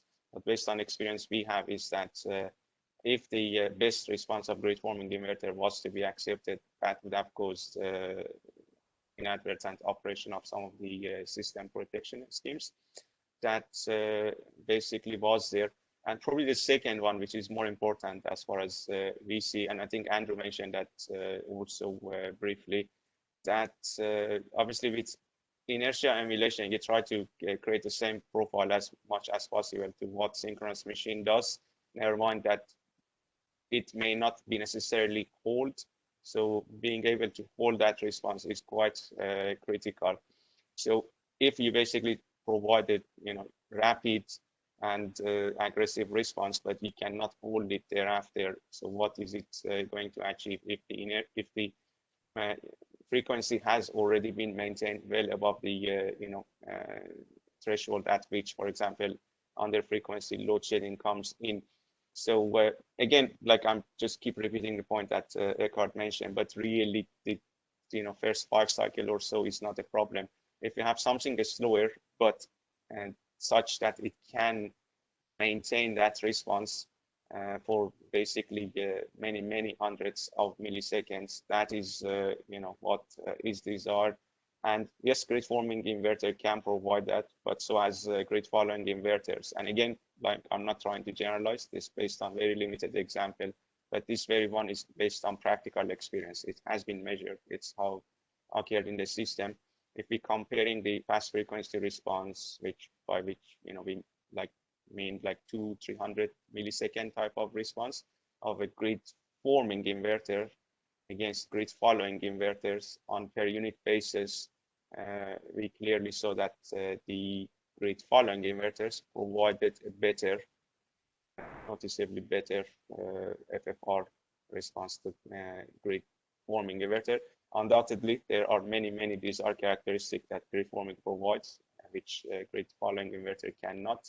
But referring to this aspect, maybe being as close as a synchronous generator, which you cannot be at the end of the day anyway, is not a good thing. All right, thanks, Babak. So let's go to the next question. There were a couple of questions along the same lines, and maybe not only to Eckard, but to entire panel. If you have market like what Julian have described, or a product that there is a tender for, would that provide sufficient incentive for grid forming to be developed, or sufficient information in terms of technical specifications? That's already a second question. Let me try to answer this one that we see on the screen first. Mark, thanks for the question. Basically, no problem at all. I would be perfectly fine if the requirements in such a, let's call it, ancillary service market are clear, and then shall the best one make the race. And I have no doubt, we have heard this from Leslie, there are many entities offering some performance. The key point is to describe the desired capability, as Andrew said, not describe the control algorithms that you have to have, but describe the performance that the grid needs. This is the challenge I see in describing it. And then, Julia, I think your question was how much incentive would be needed, or how much market would be needed. Well, have in mind, there's a few markets that think about, do we need grid forming capabilities, and how much, and what is it, and do we pay for it, or do we put it in a grid code? The vast majority of the markets in the world, they don't care about this at all. So the burden of cost for the development of these things will be, let's say, to the first projects who are really designed to provide such grid forming capabilities. Unfortunately, the first ones will have to bear a major part of the cost. I cannot tell what is a reasonable incentive in terms of money, if I need, I don't know, 1 cent per kilowatt hour more or whatever, because that depends on the incident I have to survive in grid forming mode. If I see an incident like this phaser jump and I can switch immediately to grid following mode and relax there until the problem is over, I'm not supporting the grid very much, but then I also have very limited change in costs, practically no change in hardware. But if I'm obliged by the ancillary service market to really sustain this, let's say for 1 second, the storage you have to build in is huge, and the overcurrent capability you may have to build in is several times the rated current. This is a lot of money. Julian, to that end, I actually don't recall if there was anything in Stability Pathfinder specifications that would give an indication how much storage, energy storage would be required with grid forming. Well, no, it's the characteristics, it's the output that we're looking for, and how the developers get there. That's sort of up to them, because with technology agnostics, we've tried to describe a network performance, an ancillary service performance that is technology agnostic. So a synchronous condenser can play, grid forming wind farm can play, the BESS can play, and that whole thing. So we've just been very clear to describe the output and have nothing to do with what is creating it, as long as it meets those technical requirements as laid out. Was there anything specific in terms of phase jump, like what is the amount of? Well, I'd have to look. The 7 pages of definitions. I'd have to I don't recall either. So that's okay.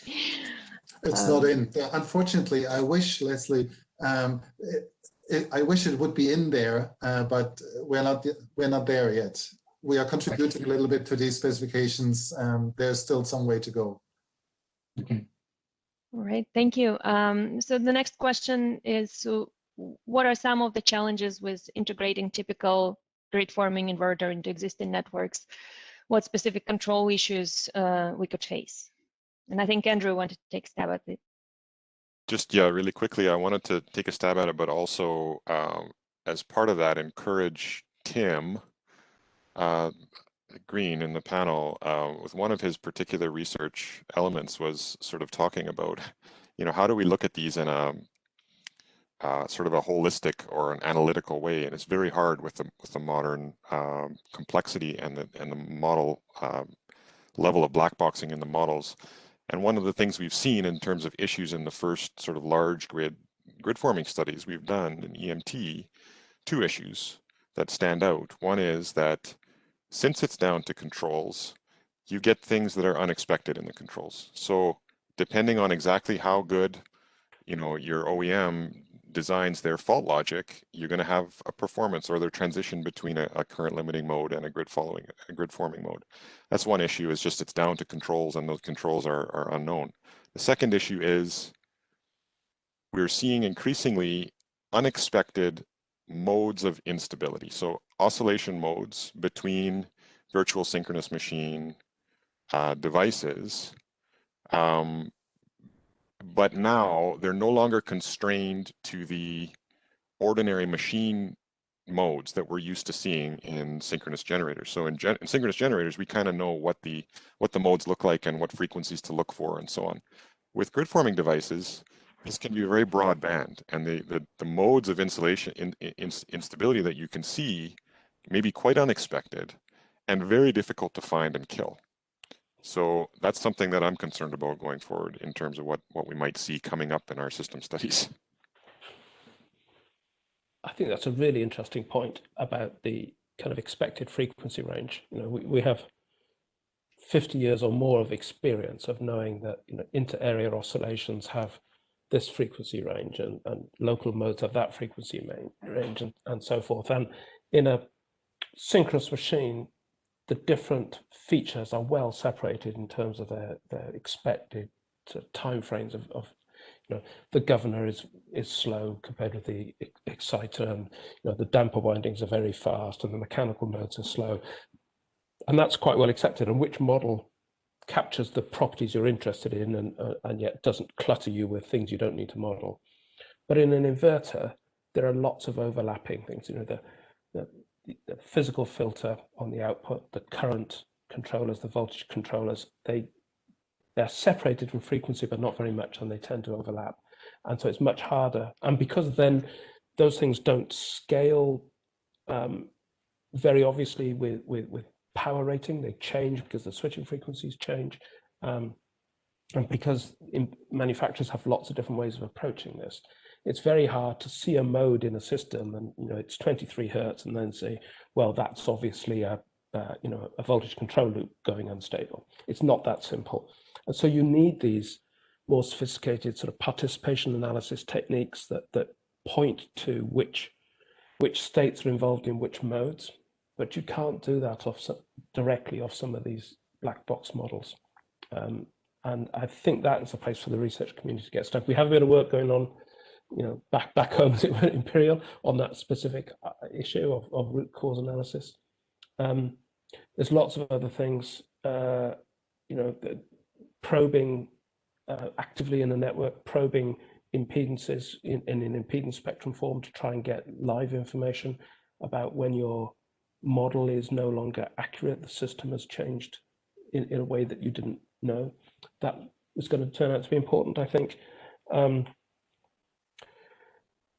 I've talked a bit in kind of small signal terms, linear system theory. There's lots of things in inverters that are non-linear, particularly the current limit. And Eckard talked about, big decisions. Do you keep the current sinusoidal, or do you clip it into a trapezoid when you go above limits? And so the way inverters current limit and the way they power limit give you non-linear effects that we're not used to dealing with in a system study for So I think there's a huge need to re-examine all the types of analysis. Fault flow is another one. The inverters behave very differently during faults. Can you work out what your fault currents actually are if you have inverters present, and then assure yourself that the protection system is going to operate? So it's great for for academic researchers. It's sit in a dark room and scratch your head for a long time until you come up with some clever ideas, or perhaps more realistically do that in conversation with clever colleagues. Thank you. I think I'd rather skip the next question about percentage of IBR, because Andrew said nobody is going to answer this in the panel unless somebody wants to chime in. Okay, so let's go to the next one. What are advantages of grid-forming inverter-based resource compared to synchronous condenser? And Babak, it was to you, but if anybody else wants to add, please feel free. Sure. So I'll try to basically answer as far as I can. So one that I mentioned earlier, that is the construction time. That's a clear advantage. And in terms of power system characteristics, obviously desynchronous condensers typically connected to very remote parts of the network. They are basically far from other synchronous generators. And while we are saying that they basically create their own voltage source and they don't have susceptibility to low fault current condition, they have some of their own stability issues, which is primarily response to fault conditions, which a synchronous generator, or a small little one typically that is used in those parts of the network, could very easily lose stability and trip on out of step condition. Also, the other potential concern is that they are again a synchronous machine. They would come with some of their own local modes of oscillations, and depending on how large they are and how many of them, they could also degrade the damping of inter-area modes of oscillations. With grid-forming inverters, strictly speaking, these challenges won't happen. But again, just reiterating the point I was mentioning in my previous comment, that if we want a device to behave as close as possible to a synchronous generator, then maybe these are potentially some of other unintended consequences. So if we have a virtual synchronous machine, could it have similar susceptibility mechanisms, very similar to fall asleep that a synchronous machine would behave? So, but in general, in terms of both the stability and the construction time, a grid-forming inverter has a clear advantage. And also, like I said earlier, it's a device that generates megawatts. It's not just there for stabilizing features. That's right. Thank you, Babak. And I think it takes care about the next question, as if converter provides synchronous condenser-like response or virtual synchronous machine, would there be any interactions with physical features of the grid? But I think you kind of touched on that one, unless somebody wants to add anything. Well, I'll go to the next question. That's probably be the last one, since we're running out of time. That's to Tim. Do you think there is a need to revisit definitions of system strengths, strengths inserted more than short circuit level? Yes, I do. Because we're used to treating synchronous machines as a voltage source behind an impedance, and that being true over a wide range of conditions. And of course, an inverter can be very stiff over a narrow range of voltages. You choose via the gains how much current you're going to drop into a voltage change in order to pull the voltage back up, for instance. So it could be very stiff, but then once you hit the current limit, and others said very clearly why the current limit has to be in place for semiconductors, then the system goes very weak very suddenly. So it drops off a cliff in terms of stiffness. So a single stiffness figure sort of wrapped up in something called a short circuit ratio or short circuit level doesn't really describe how an inverter operates. And of course, that's only voltage stiffness. I think I would broaden it to say frequency stiffness as well. So I think we have to unpack it, define it differently for different ranges of change of voltage. Thank you, Tim. Actually, I saw a couple more questions that are related, and that's on Black Start. So let's take those ones last, and then we'll close out.